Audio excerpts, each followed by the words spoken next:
Sir कटाए हमारे बाप दादाओं ने, तब इतिहास लिखा गया है। अगर कोई आदमी घृणा पे उतर के आए, नीचता पे उतर के आए, तो उसको उसी स्तर पे जवाब देने की औकात हम में है। सर कटाए हमारे बाप दादाओं ने, तब इतिहास लिखा गया है। कोई बोलता है कि वो गद्दार थे, जीभ काट लेनी चाहिए इस व्यक्ति की, मुंह काला करके जूते की माला पहना के घुमाना चाहिए इस व्यक्ति को। और खुद बोल रहा है कि मैं 70 साल का होने गया, मेरा कोई ऐसे ही कोई मंतव्य नहीं था।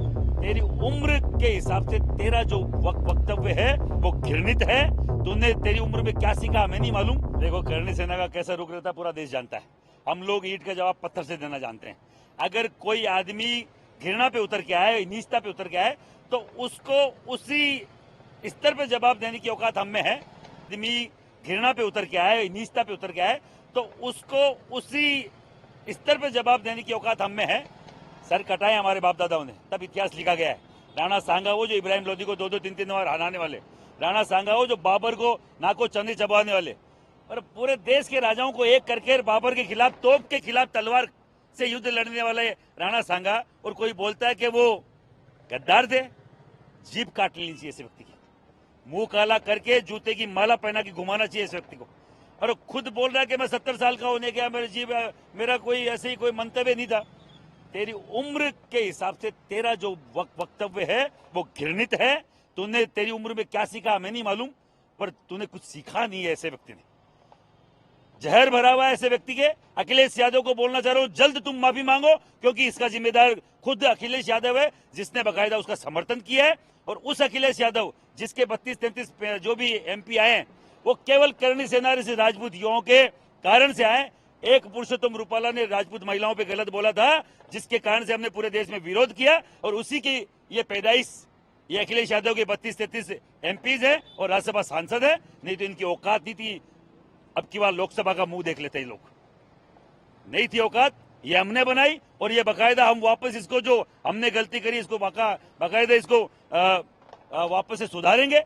वो सुधार ये है कि अगर वो पन्ना पलट रहे इतिहास का, हमने पन्ना पलट दिया तो सपा का सफाया हो जाएगा। ये हमारा दावा है। पूरे यूपी में विरोध दर्ज किया जाएगा, पूरे देश में विरोध दर्ज किया जाएगा। और हमारे ऐतिहासिक पात्र के खिलाफ कोई बोलेगा तो बकायदा, हर बार की बात ही नहीं कि आके माफी मांग के निकल गए। माफी से कुछ नहीं होगा, सपा से निकला जाए। और मैं बोल रहा हूं लोकसभा के अध्यक्ष से, स्पीकर से, बकायदा इसकी मान्यता रद्द हो। राष्ट्रपति महोदय से निवेदन है, इसकी मान्यता रद्द हो। ऐसे कुंठित जहरीले व्यक्ति को लोकसभा में, राज्यसभा में रहने का कोई अधिकार नहीं है। ये मनोनीत होकर आया हुआ व्यक्ति है, सपा का भेजा हुआ है। सपा इस पे माफी मांगे, अखिलेश यादव माफी मांगे। नहीं, अखिलेश से 2-2 हाथ करने को हम तैयार है। और बकायदा जब तक वो माफी नहीं मांगेगा, हमने विरोध किया है। भारतीय जनता पार्टी का जो सबसे बड़ी विश्व की पार्टी है, तो इसकी तो कोई पार्टी नहीं है साहब।